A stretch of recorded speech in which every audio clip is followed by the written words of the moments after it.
नमस्कार।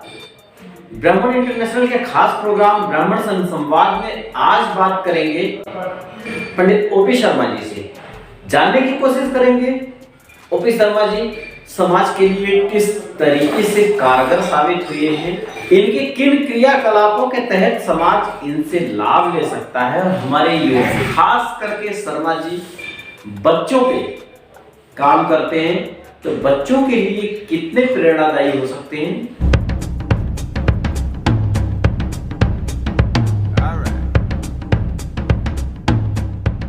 हमारे कार्यक्रम ब्राह्मण संघ संवाद में आपका स्वागत है शर्मा जी। नमस्कार सभी साथियों को नमस्कार।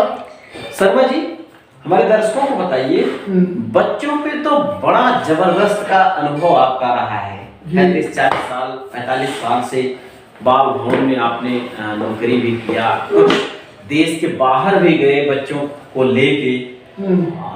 दिल्ली के गणतंत्र दिवस में झांकियों को बनाने का आपका काम रहा है। जी। बच्चों को कितना समझ पाते हैं आप? दरअसल बच्चे भगवान का रूप होते हैं। बहुत से लोग बच्चों को जब डील करते हैं, पढ़ाते हैं या घर परिवार में, तो ज़्यादातर बच्चों की भावनाओं को समझ नहीं पाते। दरअसल बच्चा जो है फ्री माइंड होता है, भगवान का रूप होता है। अगर उसकी छोटी छोटी बातों को प्यार से और अप्रिशिएट करके आगे बढ़ाएं तो वो बच्चे बहुत अच्छे आगे चल के नागरिक बन सकते हैं और अपनी पढ़ाई में भी अच्छी रुचि रख सकते हैं। आप बाल भवन में काम करते और समाज में काम करते ब्राह्मण और ब्राह्मणत्व को कितना आप समझ पाए? ऐसा है, ब्राह्मण जो है वो सब में श्रेष्ठ माना जाता है।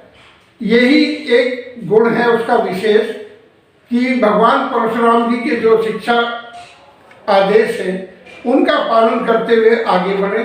क्योंकि ब्राह्मण में मैंने एक चीज़ पाई कि शिक्षक ज़्यादातर ब्राह्मण देखने को मिले।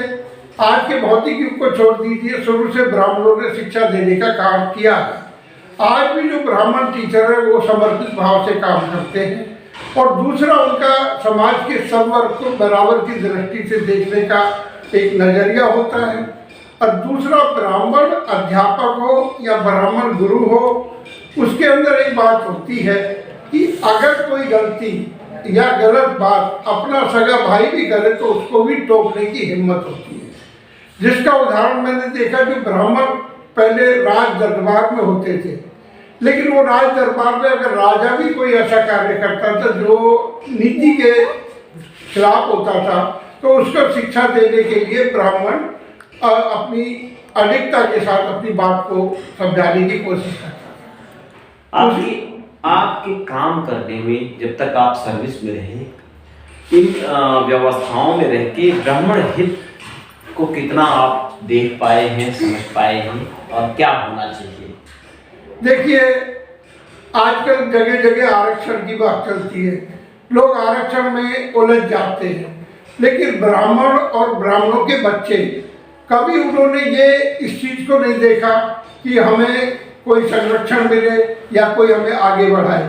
उन्होंने अपनी मेहनत से अपना स्थान बनाया, अपनी मेहनत से आगे बढ़े और अपनी मेहनत से अच्छे अंक ही नहीं, अच्छी गुणवत्ता भी लेकर के अच्छे अच्छे पदों पर आज भी देखा जाए तो बहुत जगह पर हमारे ब्राह्मण मंत्रालय में हो, चाहे राज्य में हो, चाहे समाज में हो, चाहे शिक्षा क्षेत्र में हो, हर जगह ब्राह्मण एक अच्छा सम्मान पाते हैं। मैंने एक चीज़ और देखी, अगर किसी भी स्टाफ में अगर ब्राह्मण एक भी स्टाफ है तो सारा स्टाफ, चाहे वो सिख हो, चाहे मुस्लिम हो, चाहे दूसरे संप्रदाय के लोग हो, उसको पंडित जी कह के, गुरु कह के, आज भी मैं सरकारी कार्यालयों में बहुत जगह जाता हूँ, उन्हें सम्मानित करती हूँ। जब भी कोई सभा या गोष्ठी होती है उन्हें एक विशेष स्थान समाज के और लोग भी देते हैं।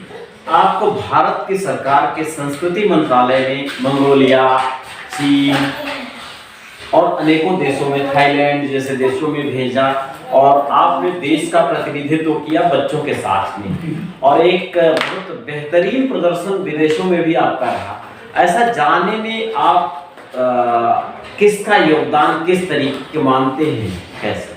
मैं देखिए, सबसे पहले तो देखो विदेश जाना एक संयोग की बात होती है, और दूसरा होता है कि आपकी अपने अंदर की क्षमता। अगर आप इस काबिल हैं, आपके अंदर कुछ योग्यता है, जब भी भारत सरकार शिक्षा मंत्रालय ने, मैं राष्ट्रीय बाल भवन में सीनियर आर्टिस्ट था, तो मुझे मुरली मनोहर जोशी जी के भतीजे थे विभांशु जोशी जी, जो मेरे मित्र बने। वो जब मैं क्लासें लेता था तो उस समय में टीचर NTRC के अंदर टीचर ट्रेनिंग सेंटर का आर्टिस्ट था। तो मैं आर्ट स्कूलों में बच्चों तक कैसे पहुंचाई जाए उस प्रोजेक्ट में काम कर रहा था। तो वो चुपचाप बैठते थे और मेरे लेक्चर, मेरा डेमोन्स्ट्रेशन, मेरी क्लास लेने का तरीका देखते थे, तो उनको हो सकता है अच्छा लगा। उन्होंने फिर मेरे नाम को आगे बढ़ाने की कोशिश की और मुझे शिक्षा मंत्रालय भारत सरकार की ओर से 14 टैलेंटेड इंडिया के बच्चे, जिसमें तमिलनाडु, चेन्नई और ये आपके बॉम्बे, हैदराबाद, दिल्ली, लखनऊ, कानपुर, कई जगह के बच्चे मिला के 14 बच्चे टैलेंटेड, जिनका एज ए स्पोर्ट प्रतिनिधित्व मैंने विदेश में किया और बहुत अच्छा प्रदर्शन रहा। उस समय हम जूनियर ऑस्कर अवार्ड भी जीत के लाए इंडिया के लिए। और दूसरा, इंडियन चिल्ड्रन कॉर्नर्स नाम से एक संग्रहालय भी मंगोलिया में इंटरनेशनल चिल्ड्रन सेंटर के अंदर बना के आए थे, वो बहुत ही सराहनीय रहा। और हमारे राजदूत भारत के आए और वहाँ के प्राइम मिनिस्टर भी आए, उन्होंने भी उनकी काफी अच्छी प्रशंसा।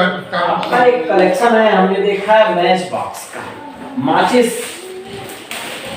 माचिस के डिब्बियों का कलेक्शन, ये जो आपका है 2400 से ज्यादा 2500 के आसपास कलेक्शन है। देश में डिफरेंट तरीके की माचिस की डिब्बियां हैं जिनको आपने कलेक्ट किया है, और आपने ये भी तर्क दिया है, ये भी बताया है कि हमने कभी इसे खरीदा नहीं, झुक के उठाया, सड़कों से गिरे हुए, यानी कचरों को तो साफ किया ही है, लेकिन आपने एक गिनीज बुक में रिकॉर्ड होने वाली चीजों का कलेक्शन आपने रखा है। ये आपकी बेमिसाल पहल है। और इसी वीडियो को आप अनंत वक्ता यूट्यूब चैनल के बेमिसाल पहल सेगमेंट में देख सकते हैं। मेरे दर्शकों को बताइए, ये जुनून आपको कैसे आया और क्यों आया? देखिए, मैं शुरू से ही, बचपन से मेरे को कला का शौक था जी। मैं पेंटिंग बनाता था, छोटे छोटे सजावट के कार्य करता था, धीरे धीरे झांकियां बनाने लगा। मेरी बहुत कम उम्र के अंदर एक कलाकृति, इंजेक्शन की शीशियां, उस समय इंजेक्शन की कांच की शीशियां हुआ करती थी और इंजेक्शन लगने के बाद वो बेकार हो जाया करती थी। बहुत सारी शीशियां मैंने इकट्ठी कर ली। फिर उसके बाद हमने एक बाल मंडल संस्था बनाई, और बाल मंडल संस्था बनाने के बाद मैंने उन कलाकृतियों का एक कांच का शीशियों से पार्लियामेंट का मॉडल बनाया, और उस समय राष्ट्रपति जी को हमने भेंट किया। कौन से राष्ट्रपति? और ये फखरुद्दीन अली अहमद राष्ट्रपति थे। वो उस जमाने में इस तरीके की फोटो नहीं होती थी, लेकिन ब्लैक एंड व्हाइट फोटो, और उनको प्रशस्ति पत्र जो दिया गया था बाल मंडल संस्था पानी जिला सदर बाजार की ओर से, तो वो प्रशस्ति पत्र भी कला की पूरे हाथ से बनाया गया था। आज कंप्यूटर आ गया, नए नए डिजाइन प्रिंटेड होते हैं, लेकिन हाथ से बनाए हुए डिजाइन की कीमत बहुत ही अहम होती है। तो उस समय का बनाया हुआ मानपत्र और वो मॉडल बहुत सराहा गया था, बहुत अच्छा लगा। देखिए, मैं अपने समाज के सभी युवाओं को और बच्चों को एक मुख्य संदेश देना चाहूँगा कि देखिए, ये जो आरक्षण का कटोरा है, ये हमें स्वीकार नहीं करना चाहिए, क्योंकि आरक्षण देने के बाद जो मेहनत इंसान करता है वो करना बंद कर देता है। मैं किसी समाज का नाम लेना नहीं चाहता कि जिस समाज को आरक्षण का वो लग जाता है, वो और चीज़ों में आगे बढ़ने से पीछे हटता है, रुक जाता है, नहीं बढ़ पाता। लेकिन समाज के अंदर आगे बढ़ना है तो मैं एक ही प्रेरणा दूंगा अपने समाज के बच्चों को कि वो अपने अंदर टैलेंट पैदा करें, अपने अंदर वो सब खूबियाँ लाएं कि जिससे वो अपना मार्ग खुद आगे बढ़ा। आपने हमारे कार्यक्रम ब्राह्मण संघ संवाद में हिस्सा लिया, आपका बहुत बहुत धन्यवाद। धन्यवाद, नमस्कार।